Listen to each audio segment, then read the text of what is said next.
High, আসসালামু আলাইকুম। আমি মোহাম্মদ আরিফুজ্জামান। একটি বিজনেসকে ডেভেলপ করতে হলে বা বিজনেস প্রথম শুরু করতে হলে আমাদের কী করণীয়? প্রথমত অবস্থায় আমাদের কোনো বিজনেস ডেভেলপ করতে হলে আমাদের কাজ হচ্ছে সুন্দর একটা কিছু অ্যামাউন্ট জোগাড় তৈরি করে রাখা। সেকেন্ড পজিশন হচ্ছে একটি সঠিক জায়গা নির্ধারণ করা, যেখান এবং তার উপর পরিচিতি হচ্ছে সেই শোরুম, দোকান বা বিজনেসকে পরিচিতি বহন করা। তারপর হচ্ছে যখন এই পরিচিতি হবে তখন সেখানে বা পরিস্থিতির জন্য অবশ্যই আমাদের কিছু ছাড় দেওয়া। যেমন আমি নতুন একটি বিজনেস শুরু করলাম, যেমন সামথিং একটা উদাহরণ দিয়ে বলি। আজকে আমি নতুন একটি দোকান খুললাম।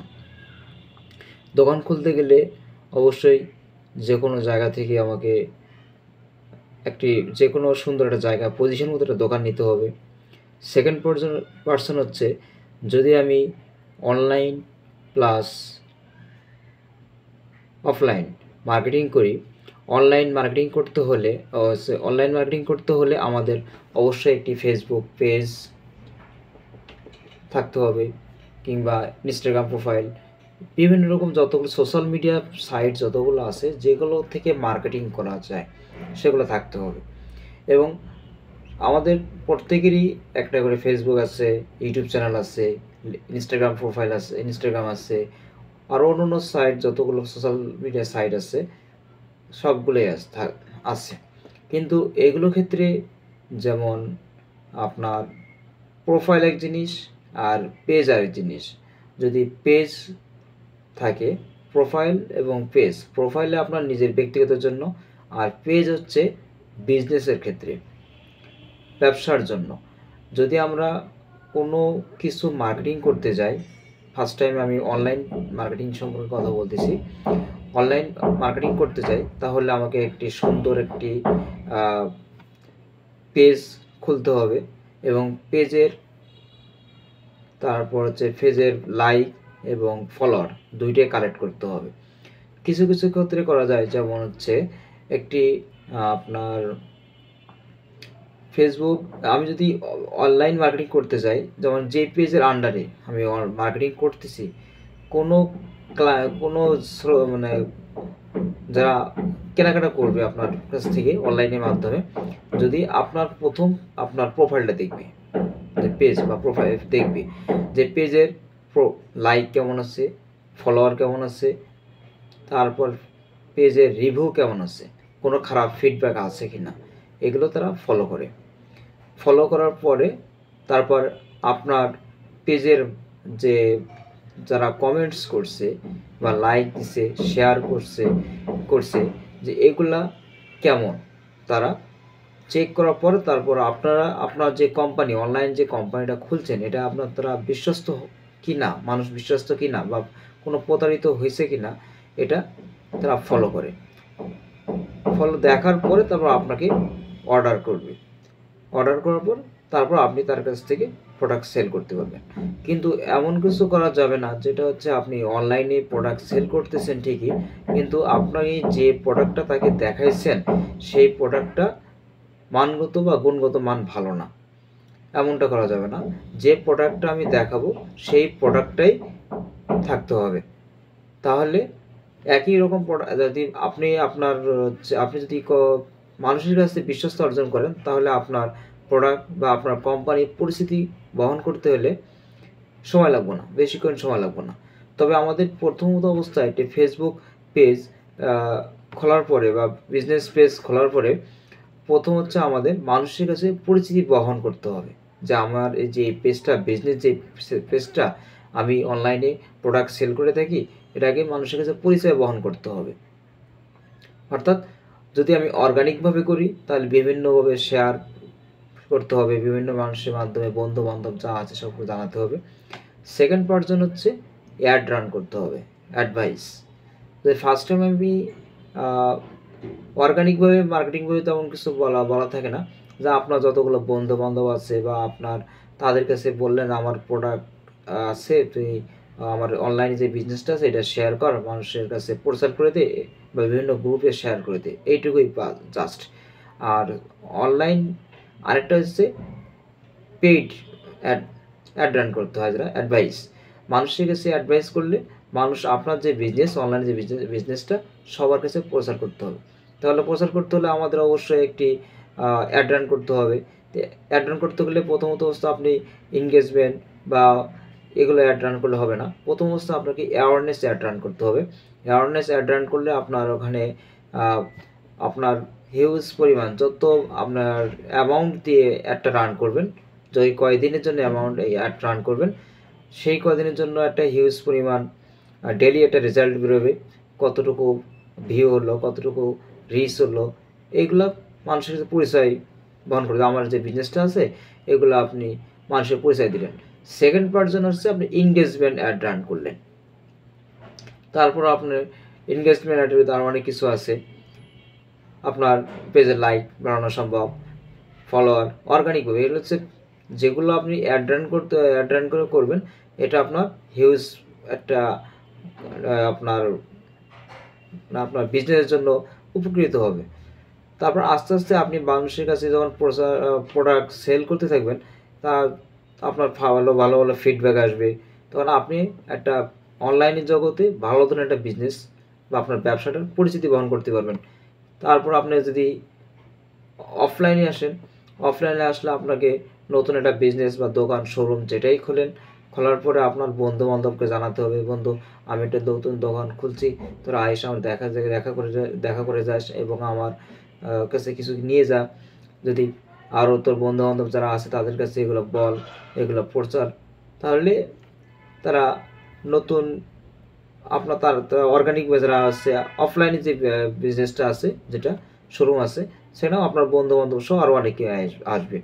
আর অনলাইনে যেটা থাকবে এটা হচ্ছে আপনার নিজের সুন্দর প্রোডাক্ট, যদি অনলাইনে প্রোডাক্ট সুন্দর ভালো ভালো প্রোডাক্ট সেল করেন, গুণগত মান প্রোডাক্ট সেল করেন, তাহলে আপনার 2-4-5 মাস বা 2-3 মাসের ভিতরে আপনি যদি ভালো কিছু অর্জন করতে চান, তাহলে বা ভালো মানে ভালো ভালো আপনার প্রোডাক্ট, ভালো ভালো মানুষের রিভিউ এবং মানুষের কাছে গুণগত মান যদি নির্ণয় করতে চান, তাহলে আপনার ভালো মানের পোশাক বা ভালো মানের যে ধরনের ব্যবসায় করেন না কেন, পোশাক হোক বা খাবার হোক বা ইত্যাদি যত প্রকার আছে, যেমন আমাদের একটা প্রথম সবার পরিচিতি যেমন হচ্ছে অ্যামাজন কোম্পানি।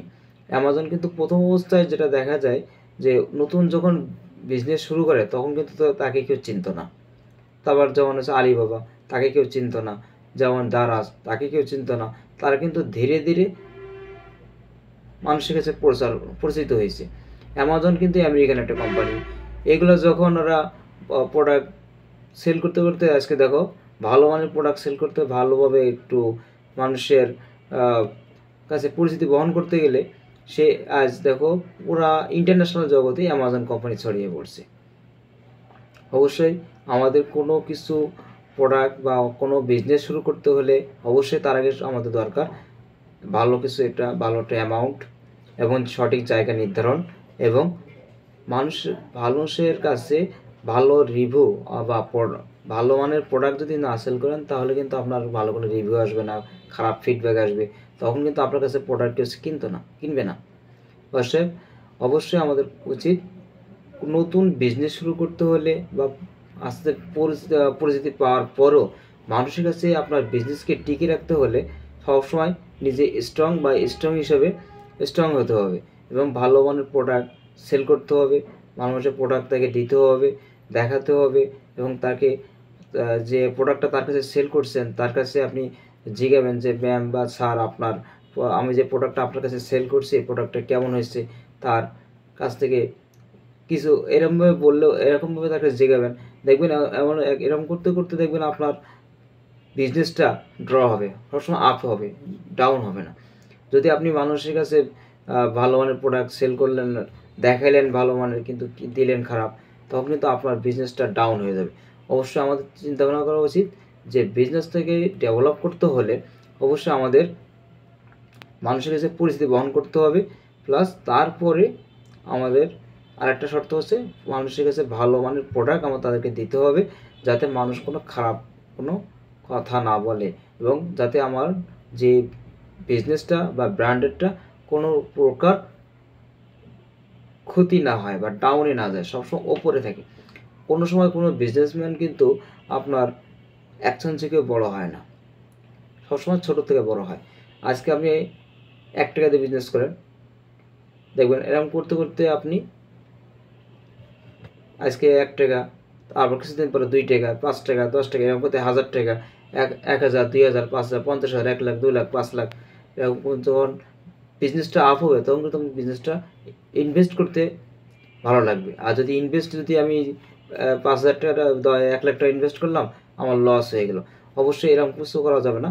যাতে ইনভেস্ট ব্যবসার ক্ষেত্রে লস লাভ দুইটাই আছে, অবশ্যই এমন কিছু করা যাবে না যে আমি একটা বিজনেস রানিং স্টার্ট আছে। যেমন আরেকটা কথা হচ্ছে, বিজনেস যেমন একটা রানিং আছে যেখানে আমি 50,000 টাকা ইনভেস্ট করছি সামথিং, কিন্তু সেখান থেকে কিছু ভালো প্রফিট আসতেছে, কিন্তু তার পরিপ্রেক্ষিতে আমি আরেকটা বিজনেস খুলে বসলাম।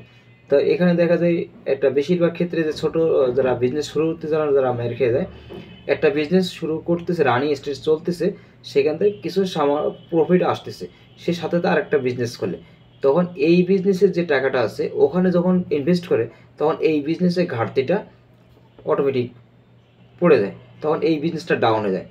তখন সমস্যা কি, এদিকে হয় না কাজ, ব্যবসার জন্য কোনো কাজ করা যায় না, প্লাস ওটা তো সামনে আগানোই যায় না। অবশ্যই আমাদের একটা জিনিস করতে হবে, বিজনেস চালু করতে হলে, একটা বিজনেস থাকার পরে আরেকটা বিজনেস চালু করতে হলে আমাদের যে করণীয়টা থাকবে সেটা হচ্ছে, আমাদের উচিত যেটা হবে যে আমি যে বিজনেসটা রানিং আছে বা স্টাডিতে আছে সেটা ভালো মানে সেটাকে টিকে রাখতে হবে প্রথম। এখানে আমি যদি আমার ভালো মানের প্রফিট আসতেছে, এই বিজনেসে যতটুকু অ্যামাউন্ট আমার দরকার নিজের কাছে কিছু থাকতে হবে, থাকার পরে যতটুকু ইনভেস্ট করছি সেই ইনভেস্টের টাকাটা এখানে আছে কিনা, প্লাস সেখানে আরও যতটুকু ধার্য, যখন আমার কাছে 5 লক্ষ টাকা আছে ইনভেস্টেড যে ওই বিজনেসের, এখান থেকে আমার 5 লক্ষ টাকা ইনভেস্ট করছি, 5 লক্ষ টাকা ইনভেস্ট করলে আপনার ওখানে যে যে 5 লক্ষ টাকা থাকার আছে কি না এটা বুঝবেন আগে দেখবেন, খোঁজ নেবেন, ব্যবসা হিসাব নিকাশ করার পরে দেখবেন যে ওটা আছে কি না। যদি থাকে এবং ওখান থেকে যে প্রফিট আসতেছে, তখন আস্তে এখান থেকে কিছু টাকা অ্যামাউন্ট জোগাড় করবেন, জোগাড় করার পরে তারপরে আপনি আরেকটা বিজনেস স্টার্ট করবেন। কিন্তু ওই বিজনেসটা স্টার্ট করতে হলে যতটুকু টাকা প্রয়োজন অল্প সেটুকু টাকা কাছাকাছি নিয়ে আবার ব্যবসা জড়াবেন। কিন্তু কখনো সময় এমন কাজ করবেন না এই বিজনেসের টাকা এই বিজনেস যেখানে আছে, আমার যেমন যে কোনো বিজনেস শোরুম আছে, এই শোরুমের টাকা নিয়ে যদি আমি আরেকটা বিজনেস ক্ষেত্রে চালু করতেছি, সেখানে যদি ইনভেস্ট করি, তখন আমার এটা ঘাটতি পড়বে প্লাস ওটাও ঘাটতি পড়বে, এমন কিছু করা যাবে না। যে বিজনেস যেখানে আছে এটা এর অ্যামাউন্টটা এখানে রাখবেন, প্লাস এখান থেকে যে প্রফিট হচ্ছে সেই টাকাটা কিছু জোগাড় করার পরে তারপর আপনি ওইটার ইনভেস্ট করবেন, তাহলে আপনি দুই দিকে সফল হতে পারবেন। কিন্তু সবসময় আমাদের যদি এমন ভুল ত্রুটি ছোটো যারা বিজনেস শুরু করতে যায় তাদের প্রবলেম হয় যে আমি আজকে এই বিজনেসটা শুরু করতে এখান থেকে যে লাভবান হচ্ছে, এই টাকা যে লাভবান হচ্ছে এই লাভবানটা আমি আরেকটা বিজনেস স্টার্ট করে দিই, কিন্তু দেখা যায় দুই দিকে তখন এদিকে ঘাটতি পড়ে গেলো, এদিকে ঘাটতি পড়া মানে আপনার নিজের ক্ষতি প্লাস ওই বিজনেসটারও ক্ষতি, দুই দিকে আপনি ডাউন হয়ে যাবেন। এইভাবে ক্ষেত্রে অনেকেই কিন্তু ওপরে উঠতে যেয়ে পুরো ডাউন হয়ে যায়। অবশ্যই আমাদের লক্ষ্য রাখতে হবে একটা বিজনেস মানুষের কাছে পরিচিতি বহন করতে হবে ফার্স্ট টাইম, প্লাস নিজের অর্গানিকভাবে যদি কারোর সাথে মার্কেটিং করতে চাই তাহলে আপনার বন্ধুবান্ধব মাধ্যমে বা প্রচারের মাধ্যমে ব্যালট পেপারের মাধ্যমে মানুষের কাছে প্রচার করা যায়। আর অনলাইন জগতে যেটা কাজ করতে হবে, অনলাইন বিজনেস করতে হলে মানুষের আগে আপনার যে বিজনেস পেজ যেটা আছে বা যতগুলো আছে যেটা থেকে আপনি আপনার প্রোডাক্ট সেল করে থাকবেন অনলাইন জগতে, তাহলে আপনি সেইগুলোর আগে আপনার মানুষের কাছে পরিচয় বহন করতে হবে। আপনার পেজটা যে আছে এটা বিজনেস একটা পেজ, আপনার ব্যবসার জন্য যে পেজটা এটা মানুষের কাছে আগে পরিচয় বহন করতে হবে। পরিচয় বহন করার পরে তারপর আপনি যেমন অ্যাওয়ারনেস অর্থাৎ মানুষের সাথে পরিচয় বহন করা, তারপর আপনার ধীরে ধীরে আপনার অনলাইন জগতে যত পরিচয় বহন করবেন আপনার ভালো ভালো ফিডব্যাক থাকতে হবে মানুষের যারা প্রোডাক্টটা আপনার কিনছে, তারপর ভালো মানুষের ভালো পোশাক সেল করতেছেন, দেখবেন আস্তে আস্তে আপনার প্রোডাক্টটা, আপনার যে বিজনেস পেজটা আপ হয়ে যাবে এবং আপনার বিজনেসটা প্লাস সামনে আগাতে থাকবে। যেমন সামথিং একটা উদাহরণ দেই, এটা আমার বাংলাদেশে যেটা একটা ঘটনা ঘটছে। যেমন একটা ছেলে প্রথম সে একটা জুতার দোকান তৈরি দিছে, শোরুম, কিন্তু সে ভালো মানের জুতা সেল করতো এবং কম দামে, বেশি দামে না, কম দামে সেল করতো। আজকে এই করতে 2-3 বছরতে এই বিজনেসের পিছনে সময় দিচ্ছে, কিছু টাকা ইনভেস্ট করছে, করার পর আজকে সে একটা বাংলাদেশের নাম করা যে শপিং সেন্টার সেখানে দোকান খুলছে এবং সেখানে কিন্তু আরও অন্য ব্র্যান্ডের দামি ব্র্যান্ডের, দেশের দামি বাংলাদেশ প্লাস অন্য দেশেরও ব্র্যান্ডের সেখানে প্রোডাক্টটা সেল হয়। কিন্তু সে একটা জিনিস ফলো করে দেখা গেলো যে সেখানে সব কিছুই, যতগুলো দোকান আছে অন্য ব্র্যান্ডের, সব দোকান ফাঁকা, শুধু নতুন দোকান উদ্বোধন অনুষ্ঠানের দিনই তার প্রোডাক্টটা হিউজ পরিমাণ সেল হয়েছে। এবং সে মানুষের কাছে, তার কাছে যে কাস্টমারের যে রিভিউটা, সে অনেক ভালো মানের ফিডব্যাক পাইছে, ভালো ফিডব্যাক পাইছে, ভালো মানের, যে অল্প বয়সে বিজনেস স্টার্ট করার পরে সে আজ ছোটোর থেকে আজ বড় জায়গায় চলে গেছে। তখন দেখা যায় যে আপনার একটা জিনিস ফলো করেন তাহলে এখানে, যে এই ভালো শোরুম ব্র্যান্ডের জিনিস থাকতে কেন আজ সে নতুন শোরুম করলো এবং সে শোরুম বা নতুন বিজনেসের স্ট্র্যাটেজি এত প্রোডাক্ট কীভাবে সেল করলো প্রথম ফার্স্ট টাইমে। তাহলে সে ছোটোর থেকে যদি পরিচয় বহন করছে, ভালো মানের যে প্রোডাক্ট সে সেল করছে, তার কাস্টমারের রিভিউটা ভালো পাইছে, এই জন্য সে আজকে মানুষের কাছে বিশেষ পরিচিতি বহন করছে। এবং সেম আরেকটা ঘটনা ঘটছে, যে একটা বিজনেস, যেমন আমি বলি বা যে কেউ যারা বিজনেস স্টার্ট করেন, আমার একটি শোরুম আছে, আমার শোরুমে যত প্রোডাক্ট সেল হয় সেই হিসাব নিকাশ করার পরে আমার ওয়ার্কারের স্যালারি সব কিছু বাদ দিয়ে আমার নিজের কতটুকু থাকে এবং আমার বিজনেসের যে আমি ইনভেস্ট করছি সেখানে থেকে আমার সেই টাকাটা উঠাতে পারছি কি না সেটা খেয়াল রাখতে হবে অবশ্যই। কারণ আমি ইনভেস্ট করছি, এটা কিছু টাকা ইনভেস্ট করছি, প্রথম টার্গেট হবে যেই টাকা ইনভেস্ট করছি সেই টাকা আমাকে ওঠাতে হবে ফার্স্ট টাইম। সেই টাকা ইনভেস্ট করার পরে ওঠাতে হবে, ওঠানোর পরে এটাকে আমি এক জায়গায় রেখে দেবো, রাখার পরে যে টাকা ওখানে ইনভেস্ট করার পর লাভবান হয়েছে সেই টাকাতে আমার পুরো শোরুমটা বা বিজনেসটা চলতে থাকবে। এবং তারপর যদি আমার বিজনেসটা আরও যদি ডেভেলপ করতে চাই, তাহলে আমার যে দেশ আছে, যে আমি যে কান্ট্রিতে বসবাস করি, অবশ্যই সেসব কান্ট্রিতে বিভিন্ন জায়গায় আমার বিজনেসটাকে ছড়িয়ে দিতে হবে, সে অনলাইন হোক প্লাস অফলাইন হোক বিজনেস। তখন পরিচয় দিলে আজকে আমি মনে করি আমার বাংলাদেশ হিসেবে বলি, আমি ঢাকাতে আছি, তো আমার ঢাকায় একটা বিজনেস আছে, বলে ঢাকা তো একটা রাজধানী, তা আমার যেখানে আমি বসবাস করতেছি, যেখানে আমি এই ভিডিওটা তৈরি করতেছি আমার রুম থেকে, তা এইখানে আমার একটা বাজারে দোকান আছে, এটা আমার ভালো মানের কাস্টমার রিভিউ পাচ্ছি, ভালো প্রোডাক্ট সেল হচ্ছে, ভালোভাবে মানুষের কাছে সুনাম অর্জন করতে পারছি। এইটা করার পর যদি আমি আরেকটা জায়গায় আমার থানা পর্যায়ে যেটা রয়েছে সেখানে একটা শোরুম, বাজারে নাম করার যেগুলো থাকবে সেখানে একটা আমি দোকান বা শোরুম স্টার্ট করলাম, সেখান থেকে কিছু করতে করতে ভালো মানের প্রোডাক্ট যদি সেল করি তাহলে মানুষ আমার কাছে আসবে, কম দামে ভালো জিনিস সেল করতে হবে। তবে বিজনেসের ক্ষেত্রে তবে সবচেয়ে বড় জিনিস হচ্ছে যে কিনে কম দামে কিনতে পারে, ভালো জিনিস কম দামে কিনতে পারে, সেই লাভবান হয়। যদি আপনি 10 টাকার জিনিস 12 টাকায় কিনেন তাহলে আপনি লাভবান হতে পারবেন না। বিজনেস ক্ষেত্রে সবচেয়ে বড় নিয়ম যেটা হচ্ছে, আপনি 10 টাকার জিনিস 10 টাকা নিচে ওরা সেল করবো না, কিন্তু আপনি ওইটা 8 টাকা দাম কমাইতে 8 টাকায় নিয়ে আসলেন বা 9 টাকায় নিয়ে আসলেন। যদি আপনার প্রতি জিনিসের প্রোডাক্টের প্রতি 1 টাকা 50 পয়সা করে যদি কম দামে কিনতে পারেন, আর ওই প্রোডাক্টটা যদি আপনি ভালো আর একটু বেশি দাম দিয়ে সেল করতে পারেন, তাহলে কিন্তু আপনার লাভও থাকতেছে। কারণ আপনার চিন্তা করতে হবে যে আমার দোকানের ভাড়া, আমার যে বিজনেসের যতগুলো আসছে, দোকান ভাড়া, কারেন্ট বিল ইত্যাদি যত কিছু যা কিছু থাকবে সব কিছু কিন্তু আমাকে দিয়ে তারপর নিজের লাভবানটা বের করতে হবে, লাভটা, এবং নিজের খরচটা বের করতে হবে, প্লাস দোকানের যে খরচটা এটাও বের করতে হবে, সব কিছু আবার তারপর আমার দোকানের জন্য যে ইনভেস্ট করব সে টাকাও কিন্তু এখান থেকে বের করতে হবে।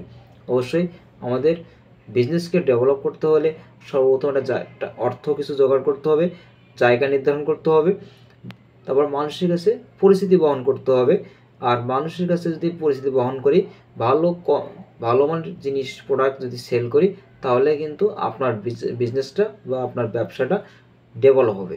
আর আপনি যদি ভালো জিনিস না দেন, তাহলে কিন্তু আপনার বিজনেসটা ডাউন হয়ে যাবে। অবশ্যই আমার লক্ষ্য রাখতে হবে আমার প্রোডাক্ট গুণগত মান ভালো হতে হবে। তাহলে মানুষের কাছে যদি কাস্টমারের রিভিউটা ভালো থাকে, তাহলে সব দোকান বাদ দিয়ে ধুয়ে আপনার কাছে আসবে, রেখে আপনার কাছে আসবে। অবশ্যই বিজনেস করার ক্ষেত্রে সবসময় ঠান্ডা মাথায় চিন্তা ভাবনা করা উচিত যে কী প্রোডাক্ট। এটাকে সবচেয়ে আরেকটা জিনিস হচ্ছে, আমি ব্যবসা যদি শুরু করব অনলাইন প্লাস অফলাইনে, তাহলে আমি কোন প্রোডাক্টটা সেল করলে মানুষের কাছে ভালো লাভবান হতে পারবো এবং মানুষের কাছে কাস্টমার রিভিউ পেতে পারবো, যাতে মানুষ আমার কাছে আসে। এমন জিনিস সেল করলেন জিনিসটা ভালো না, তাহলে কিন্তু আপনার কাছে আর আসবে না। আপনার কিন্তু দোকান কিন্তু বা আপনার ব্যবসায় কিন্তু তখন খালি পড়ে থাকবে। তখন আপনি যে ওয়ার্কারের স্যালারি, যারা স্টাফের স্যালারি, যতগুলো স্টাফ থাকবে, আপনার ওয়ার্কার থাকবে, সবাই কিন্তু স্যালারি দিতে হবে, দোকান ভাড়া দিতে হবে, কারেন্ট বিল দিতে হবে ইত্যাদি। দেওয়ার পরে কিন্তু আপনার নিজের নিজের খরচ আছে, নিজের ফ্যামিলির খরচ আছে, থাকার পরে কিন্তু আপনার বিজনেসটাকে ড্র করবেন। আপনি কিন্তু এক চান্সে তখন যে কোনো কিছু খারাপ প্রোডাক্ট সেল করলেন, খারাপ ফিডব্যাক পেলেন, আপনার প্রোডাক্ট আর সেল হচ্ছে না, এমনটা করা যাবে না। সবসময় জিনিস খেয়াল করতে হবে, আমার বিজনেসকে ডেভেলপ করতে হলে আমি 10 টাকা জিনিস 11 টাকায় সেল করব, তাহলে মানুষ আমার কাছে আসবে। আরেকজন কিন্তু সে 10 টাকা জিনিস 11 টাকায় সেল করবে না, সে কিন্তু অবশ্যই 15 টাকা, 12 টাকা, 15 টাকা, 17 টাকা, 20 টাকায় সেল করতে থাকবে। অবশ্যই আপনারা চিন্তা করবেন, আমার যে প্রোডাক্টটা আমি কিনলাম, সেই প্রোডাক্টটা কত দামে কিনলাম, সেই প্রোডাক্টটা সেল করলে কত পার্সেন্ট আমার লাভ হবে, সেই হিসাব করার পরে আমি যদি কম দামে সেল বেশি করি, তাহলে আমার সেল বেশি আসবে এবং মানুষের কাছে পরিচিতি পাবো এবং এইভাবে আস্তে আস্তে আমি আমার নিজের ব্যবসাটাকে ডেভেলপ করতে পারবো। আজ এই পর্যন্তই। যদি আমার কথাটা ভালো লাগে, অবশ্যই আমার ইউটিউব চ্যানেলকে ফলো করবেন, সাবস্ক্রাইব করবেন। এই ভিডিওটা আমি আমার page digital marketing service promotion এবং আমার YouTube channel digital marketing service প্রমোশনে এটা আমি সাবমিট করব। যদি ভালো লাগে অবশ্যই সাবস্ক্রাইব প্লাস ফলো করেন। আসসালামু আলাইকুম।